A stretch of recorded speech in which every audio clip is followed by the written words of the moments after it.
ಆಯ್ತು ನನ್ನ ಪೇಮೆಂಟ್ ಆಗಿಲ್ಲ ಕೇಳಿದ್ರೆ ಆಮೇಲೆ ಮಾತಾಡ್ತೀನಿ ಕಿಮ್ಸ್ ತುಂಬಾ ನನಗೆ ಕೇಳ್ತಿದ್ದಾರೆ ಪ್ರತಿಯೊಬ್ರು ಕೇಳಿ ಏನ್ ತಪ್ಪು ಮಾಡಿರಿ ಪನಿಷ್ಮೆಂಟ್ ಟ್ರಾನ್ಸ್ಫರ್ ಯಾಕಾಗಿದೆ ಅಂತೇಳಿ ನಾನು ಏನ್ ತಪ್ಪು ಮಾಡಿದ್ದೀನಿ ಅಂತ ಹೇಳ್ಬೇಕು ಅವ್ರಿಗೆ ಇದರಲ್ಲಿ ಪ್ರಸಾದ್ ಅಬ್ಬಯ್ಯ ಕೈವಾಡ ಇರೋದು ಯಾಕಂದ್ರೆ ನನಗೆ ಫಸ್ಟ್ ಟೈಮ್ ನಾವು ಅಸೋಸಿಯೇಷನ್ ಇಂದ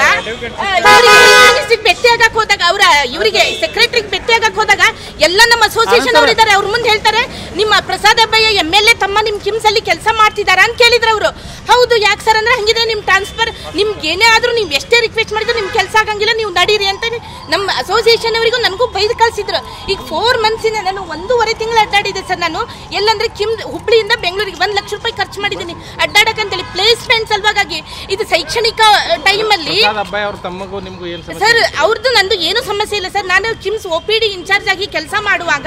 ನಮ್ದೇ ಒಂದು ಸ್ಟಾಫ್ ಕೆಲಸ ಮಾಡಂಗಿಲ್ಲ ಅಂತ ಹೇಳಿ ಅವ್ರದೇ ಒಂದು ಡೆಂಟಲ್ ಡಾಕ್ಟರ್ ನನಗೆ ಪದೇ ಕಾಲ್ ಮಾಡ್ತಿದ್ರು ಅವರು ಎಲ್ಲೂ ಏನು ಕೆಲಸ ಮಾಡ್ತಿಲ್ಲ ಬಂದು ಕೇಳಿದ್ರೆ ನಿಮ್ಮ ಕಡೆ ಹೋಗಿದ್ದಾರೆ ಅಂತೇಳಿ ನಾನು ಅವತ್ತು ಆಕಸ್ಮಿಕ ರೌಂಡ್ಸಿಗೆ ನಾನು ಬೆಳಿಗ್ಗೆ ಆದಾಗ ರೌಂಡ್ಸ್ ಮಾಡಲೇಬೇಕು ಸರ್ ಇನ್ಚಾರ್ಜ್ ಆಗಿ ರೌಂಡ್ಸಿಗೆ ಹೋದಾಗ ಅವಳು ಅವತ್ತೂ ಅದೇ ತಪ್ಪು ಮಾಡಿದ್ಲು ಸರ್ ಅಲ್ಲಿ ಅವಳಿಗೆ ಕೇಳ್ತಾ ಇದ್ದೆ ನಿಂದು ಪದೇ ಮೊಹಮ್ಮದ್ ಯಾಹಿಯಾ ಕುರಿ ಸಾಕಿ ವರ್ಷಕ್ಕೆ 40 ಲಕ್ಷ ಗಳಿಸ್ತಿದ್ದಾರೆ ನೀವು ಕೂಡ ಅವರಿಂದ ಕಲಿಬೇಕಾ ಅವ್ರ ಜೊತೆ ವಿಡಿಯೋ ಕಾಲ್ನಲ್ಲಿ ಮಾತಾಡಬೇಕಾ ಈಗಲೇ ಫ್ರೀಡಮ್ ಆ್ಯಪ್ ಡೌನ್ಲೋಡ್ ಮಾಡಿ ಇದೆ ತಪ್ಪಾದ್ರೆ ನನ್ನ ಕಡೆ ಮಾಡೋಕ್ಕಾಗಂಗಿಲ್ಲ ಕರೆಕ್ಷನ್ ನಾನು ನಿನಗೆ ಮೆಟ್ರನಿಗೆ ಇದು ಮಾಡ್ತೀನಿ ನೀನು ಏನೇ ಇದ್ರೂ ಅಲ್ಲಿ ಸಾಲ್ವ್ ಮಾಡ್ಕೊ ಅಂತೇಳಿ ನಾನು ಅದನ್ನ ಜೋರಾಗಿ ಹೇಳ್ತಾ ಇದ್ದೆ ಸರ್ ನಾನು ಬೀಯಿಂಗ್ ಇನ್ಚಾರ್ಜ್ ಆಗಿ ನನ್ನ ಸ್ಟಾಫಿಗೆ ನಾನು ಹೇಳ್ತಾ ಇದ್ದೆ ಅದೇ ಪ್ರಸಾದ್ ಅಬ್ಬಯ್ಯ ತಮ್ಮ ಒಳಗಿಂದ ಬಂದು ಏನ್ರಿ ನೀವು ಬಾಯಿ ಮಾಡ್ತೀರಿ ನಮ್ಮ ಡಿಪಾರ್ಟ್ಮೆಂಟಿಗೆ ಬಂದು ಎದಕ್ಕೆ ಮಾತಾಡ್ತೀರಿ ನೀವು ನಮ್ಮ ಡಿಪಾರ್ಟ್ಮೆಂಟಿಗೆ ಎದಕ್ಕೆ ಬಂದು ಮಾತಾಡ್ತೀರಿ ಸರ್ ನಿಮ್ಮ ಡಿಪಾರ್ಟ್ಮೆಂಟಿಗೆ ಬಂದು ಮಾತಾಡ್ತಿಲ್ಲ ನಮ್ಮ ಸ್ಟಾಫಿಗೆ ನಾನು ಹೇಳ್ತಾ ಇದ್ದೀನಿ ಅಂದ್ರೆ ಇಲ್ಲ ನೀವು ನಮ್ಮ ಡಿಪಾರ್ಟ್ಮೆಂಟಿಗೆಲ್ಲ ಬಂದು ಮಾತಾಡೋ ಅವಶ್ಯಕತೆ ಇಲ್ಲ ನಡೀರಿ ನೀವು ಹೊರಗಡೆ ಅಂದ್ರೆ ಹಂಗಿದ್ರೆ ನಿಮ್ಮ ಡಿಪಾರ್ಟ್ಮೆಂಟಿಗೆ ಬರಂಗಿಲ್ಲ ಕೇಳಿದ್ರಲ್ಲ ಈಗ ಹೆಲ್ತ್ ಮಿನಿಸ್ಟರ್ ಕೇಳಿದ್ರಿ ಅವ್ರಿಗೆ ಏನಂತಂದ್ರೆ ನಿಮ್ಗೆ ಈಗ ಹೆಲ್ತ್ ಮಿನಿಸ್ಟರ್ ಆಮೇಲೆ ನೋಡು ನಮಗೆ ಎಷ್ಟು ಸರ ನೀನು ಇದು ಕೇಳ್ತಿ ಅಂತಾರೆ ಸರ್ ನನಗೆ ನ್ಯಾಯ ಬೇಡ ಸರ್ ನಾನು ಸರ್ಕಾರಿ ನೌಕರಲ್ಲಿ ಜೀತಕ್ಕಿದ್ದೀನಿ ಸರ್ ನನ್ಗೆ ಯಾವುದೇ ತಪ್ಪಿಲ್ಲ ನನಗೆ ಕೇಳ್ತಾರೆ ಎಲ್ಲರೂ ಸ್ಟಾಫ್ ಕೇಳ್ತಾರೆ ಕಿಮ್ಸಿಂದ ಏನೋ ತಪ್ಪು ಮಾಡಿದೆ ಅಂತ ನಿನಗೆ ಪನಿಷ್ಮೆಂಟ್ ಟ್ರಾನ್ಸ್ಫರ್ ಆಯ್ತು ಅಂತ ಹೇಳಿ ನನ್ನ ತಪ್ಪು ಏನಂತೇಳಿ ಇವತ್ತು ನಂಗೆ ಸರ್ಕಾರ ಟ್ರಾನ್ಸ್ಫರ್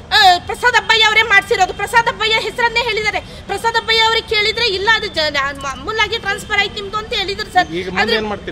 ಸರ್ ಮುಂದೆ ಅಂದ್ರೆ ನಾನು ಪದೇ ಈಗ ನನ್ನ 4 ತಿಂಗಳ ಸರ್ ನನ್ನ ಪೇಮೆಂಟ್ ಆಗಿಲ್ಲ ನಾನು ಮುಂದೆ ಏನ್ ಮಾಡ್ಬೇಕು ಸರ್ ನಾನು ನನ್ನ ಮಕ್ಕಳಿಗೆ ಬೀದಿಗೆ ತರ್ಬೇಕು ಸರ್ ನಾನು ಆಮೇಲೆ ನಾನು ಡೈಲಿ ಸರ್ ಗರಗ ಧಾರವಾಡದಿಂದ ಮುಂದೆ 15 kilometre sir daily 35 kilometre up and down ಮಾಡ್ತಿದ್ದೀನಿ ಸರ್ ನಾನು ಒಂದ್ ವೇಳೆ ಮನೆ ಶಿಫ್ಟ್ ಮಾಡ್ಕೊಂಡ್ರೆ ನನ್ನ ಮಕ್ಕಳ ಸ್ಕೂಲ್ ಅನ್ನು ಬಿಡಿಸಿ ನನ್ನ ಮನೆ ಶಿಫ್ಟ್ ಮಾಡ್ಕೊಳ್ಳ ಅಥವಾ ನಾನು ಇಲ್ಲಿದ್ದು ಕೆಲಸ ಬಿಡ್ಲ ಸರ್ ಎರಡರೊಳಗೆ ಒಂದು ಆಪ್ಷನ್ ಏನ್ ಮಾಡ್ಬೇಕು ಸರ್ ಸರ್ಕಾರಿ ನೌಕರರು ಅಂದ್ರೆ ಈ ರೀತಿ ಪನಿಷ್ಮೆಂಟ್ ಸರ್ ಯಾವ ಉದ್ದೇಶಕ್ಕಾಗಿ ನನ್ನನ್ನು ಟ್ರಾನ್ಸ್ಫರ್ ಮಾಡಿದ್ರು ಸರ್ ಇದು ನಾನೇನಾದ್ರೂ ತಪ್ಪು ಮಾಡಿದೆ 3 ವರ್ಷ ಕ್ಯಾಸುಲಿಟಿಯಲ್ಲಿ ಎಮರ್ಜೆನ್ಸಿ ವಾರ್ಡಲ್ಲಿ ಎಲ್ಲರೂ ನೋಡಿರೋ ಪ್ರಕಾರ ನಾನು ಕೋವಿಡ್ ಟೈಮಲ್ಲಿ ಯಾವ ರೀತಿ 24/7 ಕೆಲಸ ಮಾಡಿದ್ದೀನಿ ಅಂತೇಳಿ ಪ್ರತಿಯೊಬ್ಬರು ನೋಡಿದ್ದಾರೆ ಸರ್ ಲಾಸ್ಟ್ ಇಯರ್ ನನಗೆ ಸರ್ವೋತ್ತಮ ಸೇವಾ ಪ್ರಶಸ್ತಿ ಕೂಡ ನಾನು ಧಾರವಾಡ ಡಿಸ್ಟಿಕ್ ಇಂದ ತಗೊಂಡಿದ್ದೀನಿ ಸರ್ ಇಷ್ಟೆಲ್ಲ ಮಾಡಿ ಪ್ರತಿ ಜನತೆಗೂ ಗೊತ್ತದ ನಾನು ಜನಪರ ಸೇವೆ ಮಾಡಿದ್ದೆ ನಾನು 8 ವರ್ಷ 8 ಅವರ್ಸ್ ಡ್ಯೂಟಿ ಅವರ್ಸ್ ಅಂತೇಳಿ ಗೆರೆ ಕೊಡ್ದು ಕೆಲಸ ಮಾಡಿದವಳೇ ಇಲ್ಲ ಸರ್ ನಾನು 24/7 ಕೆಲಸ ಮಾಡಿದ್ದನ್ನ ಎಲ್ಲರೂ ನೋಡಿದ್ದಾರೆ ಆದ್ರೂ ನನಗೆ ಯಾಕೆ ಪನಿಷ್ಮೆಂಟ್ ಆಗಿರ್ಬೇಕು ಸರ್ ಇದು ವೈಯಕ್ತಿಕ ಹಿತಾಸಕ್ತಿ ಮೇಡಮ್ ವೈಯಕ್ತಿಕ ಹಿತಾಸಕ್ತಿ ಸರ್ ಇದು ಸುನೀತಾ ನಾಯ್ಕ್ ಸರ್ ನನ್ನ ಹೆಸರು ಥ್ಯಾಂಕ್ ಯು ಮೇಡಮ್